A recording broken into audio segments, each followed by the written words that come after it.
আমার কাছে আছে এখন অনেক শক্তি।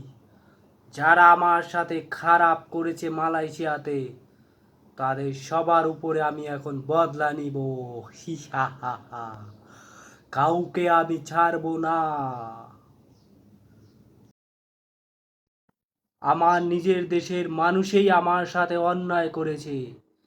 আমি কাউরে ছাড়বো না, সবার উপরেই বদলা নেব। বাঙালি তোরা আসলেই খারাপ।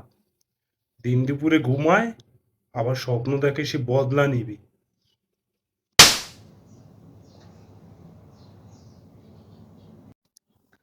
তোরে না বলছি তুই আমারে ডিস্টার্ব করবি না? দিলি তো তুই আমার এত সুন্দর স্বপ্নটা নষ্ট কইরা। সাতচুন্নি ভূত একটা। আরে বাঙালি, নিজের দেশের মানুষের সাথে পারিস না? পারিস আমার সাথে? হারামখোর বাঙালি।